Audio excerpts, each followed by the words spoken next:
స్తోమత కూడా అతనికి ఉండదు పిన్నిని గెలవడానికి. కానీ అటువంటి జీవితంలో కూడా ఆ పెరట్లో వేప చెట్టు ఉంది. ఆ వేప చెట్టు కింద కూర్చొని అతను చాలా చాలా ఆనందాన్ని పొందుతాడు. అతను కూర్చుంటాడు, భార్యతో కూర్చుంటాడు, స్నేహితుల కుటుంబంలో కూర్చుంటాడు. అంటే ఒక కష్టభరితమైన జీవితంలోని ఆనందాన్ని వాస్తవంగా చూపించగలగడానికి నాకు అనిపించింది దానికి మరింత పరిశీలన అవసరం. కష్టం అంటే కష్టాలు రాసుకుంటూ వెళ్ళిపోవడం సులువు, ఆనందం అంటే ఆనందం రాసుకుంటూ వెళ్ళిపోవడం సులువు. కానీ ఒక సహజ సిద్ధమైన ఆనంద కిరణాన్ని ఒక కష్టమైన జీవితంలో అటువంటివి మనకి రాజా రామ్మోహన్ రావు గారి కథలో కనపడుతుంది. అలాగే స్త్రీ పురుషుల లైంగిక వాంఛకు సంబంధించిన కోరికలు, సమస్యలు అవన్నీ కూడా చాలా విరివిగానే రాజా రామ్మోహన్ రావు గారు రాశారు. ఇంకా చదవం తర్వాత అంత ప్రస్ఫుటంగా రాసింది ఆయనే. అంటే నేను అన్నీ ఎవరెవరు రచయితలు అందరూ పేరు గుర్తు లేకపోయినా చిన్నప్పటి నుంచే చదవడం నాకు ఎక్కువే అలవాటు, చాలా ఎక్కువే చదివాం. అందుకే ఇప్పుడు ఈయన కథలు కొత్తగా మనం చదివినప్పుడు ఒక 70-80 కథలు నేను చదివితే అందులో కనీసం ఒక 20 కథలు నేను ముందే చదివి ఉన్నాను. ఈ కథలే కాకుండా రాజా రామ్మోహన్ రావు గారు అనువాద కథలు కూడా రాశారు. అనువాదం అనేది నాకు ఎప్పుడు కూడా ఒక ప్రత్యేకమైన అభిమానం ఉంటుంది. ఎందుకంటే మనం వేరే భాషలో కథను మనం చదువుకోలేమంటే మనకు ఆ భాష రాదు. ఆ భాషని మన భాషలో తీసుకొస్తున్నారు, మనం చదివి ఆనందపడుతున్నాం. అనువాదం చదువుకోవడంలో ఆనందం ఉంటుంది.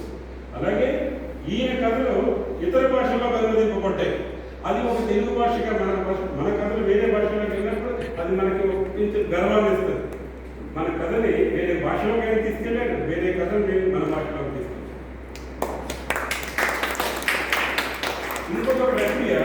ఇంకొక సాహిత్య ప్రక్రియ రాజా రామ్మోహన్ రావు గారికి నాకు బాగా నచ్చింది. నవల పరిచయం చేశారు. ఇది నేను ఎక్కువ చదవలేదు, కానీ చదువుతాను. మొత్తం 137 నవలలు ఆయన పరిచయం చేశారు. ఇందులో ఎన్నో ప్రసిద్ధమైన నవలలు ఉన్నాయి. అవి 3 సంకలనాలుగా నవలా హృదయం పేరుతో వచ్చాయి.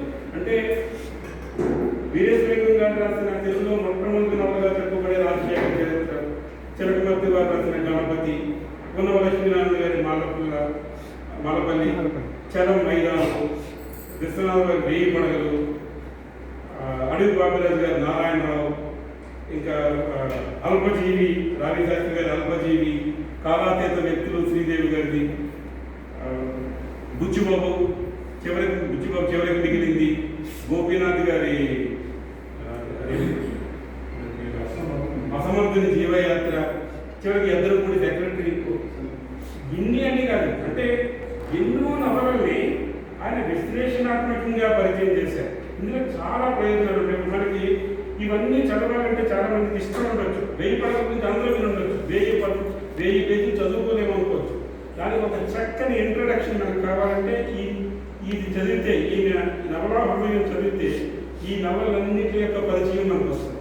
అంతేకాదు తర్వాత మనం ఇందులో పేరుగా మనకు తెలుసు వాటిలోని విషయం ఏంటి, ఏ పుస్తకం చదివితే మనకు బాగా నచ్చుతుంది అంటే మనకు ఒక మార్గదర్శకత్వం వహించేలా కూడా ఈ నవలా హృదయం ఉంటుంది. అలా కాకుండా మనం ఆల్రెడీ నవల చదివి ఉన్నాం అనుకోండి, ఆ నవల చదివినప్పుడు మనకి ఒక పర్స్పెక్టివ్ వస్తుంది, ఒక ఒపీనియన్ వస్తుంది దాని మీద. అక్కడి నుంచి మనం ఆయన విశ్లేషణలో అది కేవలం పరిచయం చేయలేదు, విశ్లేషించేది ఒక 5-6 పేజీల్లో అది మనం చూడవచ్చు. అంటే ఒకదానికి ఒక పుస్తకం అంటే ఇది నాకు అనుభవం. ఒక పుస్తకం 15-20 ఏళ్ళ క్రితం మనం చదివి అదే పుస్తకాన్ని నేను 15-20 ఏళ్ళ తర్వాత చదివినప్పుడు నాకు ఆ పుస్తకంలో నేను అర్థం చేసుకోవడంలో నాకు చాలా తేడా.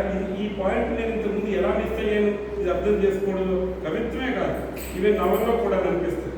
అంటే అందులో ఆ పుస్తకంలో అక్షరాలు మారింది ఏంటి, కేవలం మన యొక్క అనుభవం మారింది. అందుకే మనం చూసే విధానం మారింది. అలా మనం చదివిన తర్వాత మనం చర్చని ఎందుకు పెట్టామంటే మిగిలిన వాళ్ళు ఎలాగ అర్థం చేసుకున్నారు. అలా మనం చదివిన తర్వాత కూడా నవలా హృదయం చదివితే మనకు చాలా చక్కగా అనిపిస్తుంది. 137 నేను రాజా రామ్మోహన్ రావు గారి పరిచయాలు చదువుతాను. 3 వాల్యూమ్స్ నేను కొన్నాను. 137 చదువుతాను. ఇక ముందు లెక్క తెలుగులో మనం ఏ నవల మీద చర్చ చేసినా దాని గురించి రాజా రామ్మోహన్ రావు గారు ఏం చెప్పారు మనం చెప్తాను. అదొక విషయం. ఇక ఇంకొకటి ఏంటంటే నాకు ఏమనిపించిందంటే ఆ కథలోనే ఒక కథ అయితే నాకు బాగా గుర్తుంది. చిన్నప్పుడు చదివినది అది రిటైర్మెంట్ మీద రిటైర్ అయిన జీవితం ఏదో ఉంటుంది. ఒక వ్యక్తి రిటైర్ అయిన తర్వాత చాలా చిన్న కథ.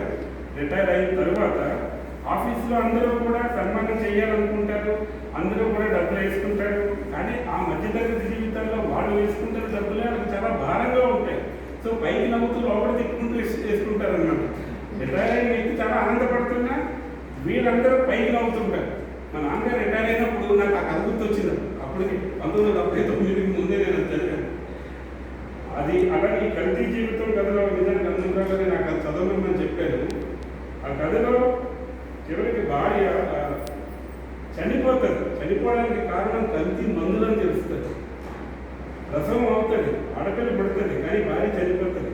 డాక్టర్లు చెప్తారు కల్తీ మందుల వల్ల చనిపోయింది అని చెప్పి. కల్తీ మందుల వల్ల చనిపోతే చాలా కోపం వస్తుంది, అతను చనిపోయినంత కోపం వస్తుంది ఇతనికి. కానీ మెడికల్ షాప్ అతను వస్తాడు, మేము ఇది కావాలని చేసింది కాదు, ఏదో జరిగిపోయింది అని కొన్ని డబ్బులు ఇస్తాడు తీసుకుని. ఎంత కోపం ఉన్నా కూడా రోజుల పిల్లకి పాలు పెట్టడానికి ఆ డబ్బులు కూడా లేని దుస్థితి అతను. ఏమీ చేయలేక డబ్బులు తీసుకుంటుంది. ఈ కథ మర్చిపోవడానికి చాలా కాలం పట్టింది, అంత సులువు కాదు.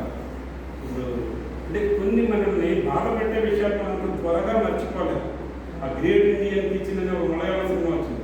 ఆ సినిమా చూస్తే నేను చాలా రోజులు మర్చిపోవాలి. అందులో ఒక డైలాగ్ చాలా బాధ పెట్టింది.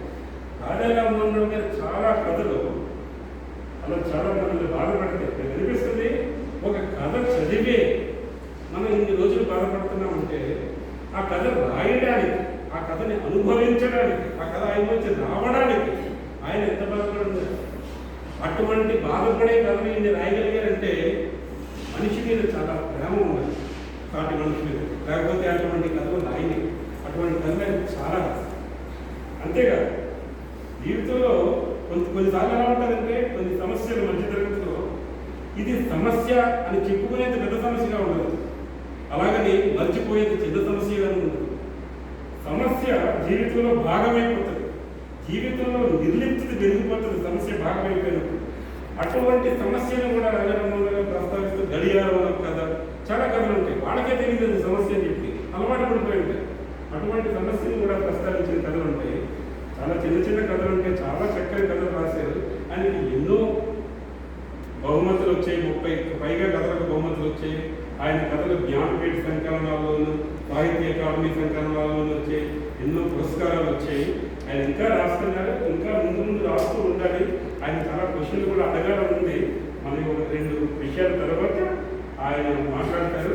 ఆ తర్వాత ముఖాముఖిలో ఆయన ప్రశ్నలు నాకు తోచినంత వరకు నేను చెప్పాను రాజా రామ్మోహన్ రావు గారిని నేను చదివినంత వరకు. కానీ నేను మాత్రం ఒక విషయం అయితే ఖచ్చితంగా ఆయనకి ఇప్పుడు నేను చెప్తున్నాను, ఆయన చెప్పారు కూడా నాకు నవలా హృదయంలో